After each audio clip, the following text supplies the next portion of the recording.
ये कर देंगे। If any prime minister of India can do it, past and future, it is Narendra Damodar Das Modi who can do it.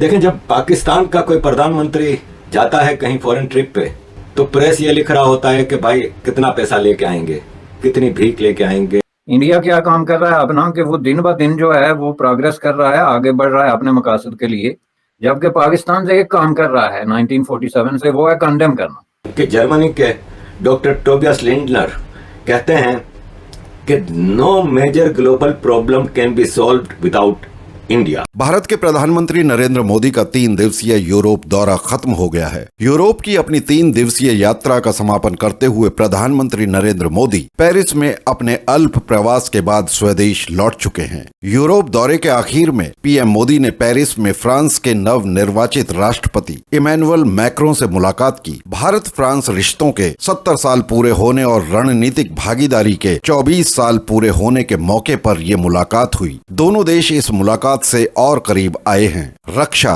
समुद्री सुरक्षा, civil, nuclear और green energy जैसे क्षेत्रों में रणनीतिक भागीदारी को और मजबूत बनाने पर दोनों शीर्ष नेताओं ने चर्चा की। जंग ही नहीं, मैक्रों और पीएम मोदी ने जंग से उपजे दूसरे खतरों पर भी बात की और चर्चा की कि कैसे जंग की वजह से दुनिया को होने वाली दिक्कतों से बचाने में दोनों देश मदद कर सकते हैं। प्रधानमंत्री मोदी का ये कामयाब यूरोप दौरा पाकिस्तान में चर्चा का विषय बना हुआ है। दुनिया में भारत के बढ़ते कद को लेकर पाकिस्तान परेशान है। एक तरफ जहां भारत हर गुजरते दिन के साथ कामयाबी की नई नई बुलंदियों को छू रहा है, वहीं पाकिस्तान कर्जों के बोझ तले दबता जा रहा है।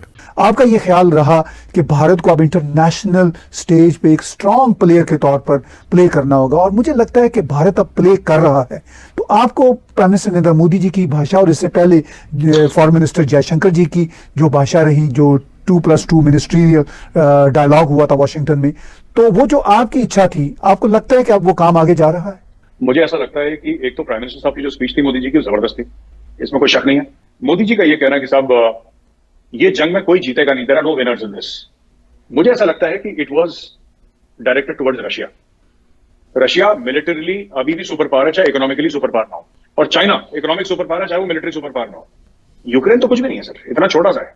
लोग चाइना को वार्न कर चुके हैं कि you are supporting Russia, don't support Russia, ठीक है, आपको पता ही है। मुझे ऐसा लग रहा है कि जो पूरा का पूरा सर ये मैन्युफैक्चरिंग का मामला है चाइना के अंदर, एक जो पूरी सप्लाई चेन है जिसकी वजह से चाइना की इकोनॉमी चलती है, मुझे लगता है मोदी जी कहीं ना कहीं उसको टारगेट कर रहे हैं, क्योंकि इमीडिएटली उसके बाद 10 अरब यूरोस की अनाउंसमेंट चांसलर शोल्स ने कर दी। सो इसका मतलब है कि ये जितनी भी गाड़ियां हैं जो चाइना में बनती है वो इंडिया में भी बनती हैं सर, लेकिन और भी जो इनके हैवी मशीनरी है जर्मनी की, जो इस वक्त चाइना में बनती है, कहीं ना कहीं से इंडिया शिफ्टिंग की बात है। ये मामला सप्लाई चेन का है, ये मेरा विश्वास है। मुझे ऐसा लगता है कि मोदी जी की सारी विजिट है, ठीक है सर, उसके पीछे एक ही स्टोरी है सबसे बड़ी, बाकी छोटी छोटी स्टोरीज हैं, सबसे बड़ी स्टोरी है सर सप्लाई चेन।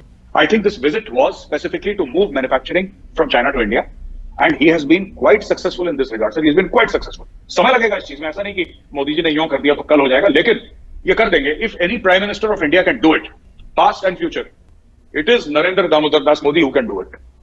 वही कर सकते हैं और किसी को बस का नहीं है सर, और उन्होंने वो घंटी पकड़ ली है सर सप्लाई चेन की, he understands it very well. तो आपको क्या लगता है कि ये जो भारत की G7 में शमूलियत है, ये भी क्या वर्ल्ड स्टेज में जो भारत का बड़ा स्टेक है उसकी रिकग्निशन है?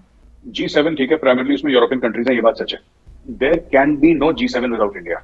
India is the world's 5th और 6th largest economy, and India will be in the future course the world's 3rd largest economy. जो IMF और वर्ल्ड बैंक के प्रेडिक्शंस हैं, मैं उनकी बात कर रहा हूं, तो only behind US and China. तो किसी का भी ये कहना सर कि G7 या फिर UN सिक्योरिटी काउंसिल, ये सब चीजें बन सकती हैं या चल सकती हैं भारत के बिना उनकी credibility, that's not true sir, that's not true. You know 130, 35, 40 crore लोग हैं, 140 करोड़ लोग हैं भारत में, 3 ट्रिलियन प्लस की इकोनॉमी है भारत की, गोइंग ऑन 5 ट्रिलियन, जो भारत की डिप्लोमेसी है, जो वर्ल्ड स्टेज में भारत का प्रेजेंस है। और यहाँ पे मुझे under the leadership of prime minister Modi, मैं ये भी कहना चाहता हूँ कि सर डॉक्टर जयशंकर ने कमाल का काम करा सर। मैं चाह के भी डॉक्टर जयशंकर का, और बड़े बड़े लोगों से मैं बात करता हूँ, जो मैं तो कुछ भी नहीं हूँ सर, बड़े विद्वान लोग हैं, पंडित लोग हैं अपनी चीजों में, जो इस पर नजर 30-40 साल, हम तो बच्चे हैं उनके सामने, तो वो लोग भी यही बात कहते हैं कि in terms of diplomacy in foreign policy you can't find fault with the man. जो उन्होंने शट अप कॉल दिया यूरोपियन यूनियन को, और that is the stuff of legend sir. जब उन्होंने बोला था ना कि व्हाट इंडिया बाइज, ऑयल के बारे में बात करी थी, what India buys in a month you probably buy in an afternoon, पूरी जो ऑयल की डिप्लोमेसी थी एक सेंटेंस में करके उन्होंने खत्म करके उनकी जेब में डाल दी, बोला बेटा जाओ। देखें, जब पाकिस्तान का कोई प्रधानमंत्री जाता है कहीं फॉरेन ट्रिप पे, तो प्रेस ये लिख रहा होता है कि भाई कितना पैसा लेके आएंगे, कितनी भीख लेके आएंगे, कितने लोन लेके आएंगे, चाहे वो अमेरिका जाएं, सऊदीया जाएं, यूरोप आए, कहीं भी जाएं, ये होता है। और भारत का जब प्रधानमंत्री जाता है तो स्ट्रेटेजिक रिलेशनशिप में क्या डेवलपमेंट होगी, defence and industrial trade relationship कैसे होंगे, इंटरनेशनल पॉलिटिकल फैसले क्या होंगे, इस तरह की चीजें डिस्कस होती हैं। तो फर्क यह है कि भारत एक पार्टनर है इंटरनेशनल कम्युनिटी का और पाकिस्तान एक भिखारी है। पाकिस्तान पैसे मांगने के लिए जाता है, भारत डील करने जाता है ट्रेड की, डिफेंस की, इंटरनेशनल ट्रेड की, क्लाइमेट चेंज की, ग्रीनरी। ये सारे इश्यूज जब पाकिस्तान का लीडर कोई बाहर जाता है तो नहीं डिस्कस किए जाते। कि जर्मनी के डॉक्टर टोबियास लिंडलर कहते हैं कि no major global problem can be solved without India. ये जर्मनी के मिनिस्टर हैं। पूरी दुनिया भारत की चाहती है कि भारत के साथ कहीं ना कहीं कोई सेटिंग हो, कोई ऐसी डील हो कि जिससे कि चीजें डेवलप हों।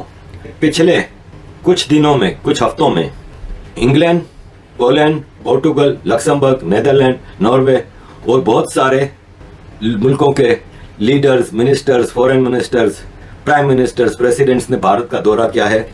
पाकिस्तान का किसी ने नहीं किया इस पूरे पीरियड में। अब पाक भारत ताल्लुकात हैं वो कहाँ भी खड़े हुए हैं, जबकि इंडिया को ग्लोबल ओपनिंग्स मिल रही हैं। इंडिया जो है वो यूरोप के साथ जिस तरह अलाइन है, अमेरिका के साथ जिस तरह अलाइन है, इवन के मिडिल ईस्टर्न ममालिक के साथ, यूएई के साथ $100 बिलियन का एक मुआहदा किया, जहां पे हम जाके कह रहे हैं कि हमें $3-4 अरब दें। इंडिया अपना काम कर रहा है और पाकिस्तान अपना काम कर रहा है। इंडिया क्या काम कर रहा है अपना, कि वो दिन ब दिन जो है वो प्रोग्रेस कर रहा है, आगे बढ़ रहा है अपने मकासद के लिए, जबकि पाकिस्तान से एक काम कर रहा है 1947 से, वो है कंडेम करना। इस दुनिया में सिक्का किसका चलता है? जिसके पास हथियार हैं, जिसके पास फौज है, जिसके पास ताकत है, यूनाइटेड नेशन में इन्फ्लुएंस है, वीटो पावर है, तेल है, जो भी है, लेकिन कुछ होना जरूरी है। ये कंगलों का दौर नहीं है कि आपके पास है कुछ नहीं लेकिन इन्फ्लुएंस आप मांग रहे हैं पूरी दुनिया से ज्यादा। सऊदी अरबिया जो है उसने राजी हो गया कि आइंदा कई सालों में आपको 8 अरब देगा, तो आप जश्न बना रहे हैं पाकिस्तान में। और इमरान खान को ताने दे रहे हैं कि उसने पता नहीं ड्राइविंग भी करके तो कोई 2 अरब लिया था, तो आपने बगैर ड्राइविंग किए इतने अरब का वादा ले लिया। जब आपकी सिचुएशन ये हो गई financially, is becoming a joke, आप एक लाफिंग स्टफ बन रहे हैं इंटरनेशनल कम्युनिटी के अंदर। ये इन्फ्लुएंस जो है वो इस तरह के मुल्कों का अब बनता है जिन जो के किसी पोजीशन में। अब इंडिया, अगर ये कोई आज की बात नहीं है जितने मुल्क आपने बताए हैं जो कोई यूरोपियन मुल्कों में वो दौरे कर रहे हैं, बल्कि ये अगर दरमियान में कोविड ना होता तो उससे पहले आपने देखा कि मोदी साहब बड़ी तेजी के साथ जो है वो मुस्लिम ममालिक में इस तरीके से, उसकी वजह क्या है कि ये रेसिप्रोकल है कि मसलन आप स्वीडन या नॉर्वे में जा रहे हैं as a Indian prime minister, तो उनको भी पता है कि इंडिया में कितनी बड़ी मार्केट उनके लिए खुल रही है और कितनी बड़ी अपॉर्चुनिटीज उनके लिए क्रिएट हो रही हैं। मुल्क में पीस है, बिजनेस हो रही है, ओपननेस है, वन विंडो किस्म की जनाब अपॉर्चुनिटीज हैं नए बिजनेस स्टार्ट करने के लिए। तो एक फॉरवर्ड लुकिंग किस्म की नेशन है, उसके साथ हमारा भी मकदर बदल सकता है या हमारे भी फॉर्च्यून में इजाफा हो सकता है।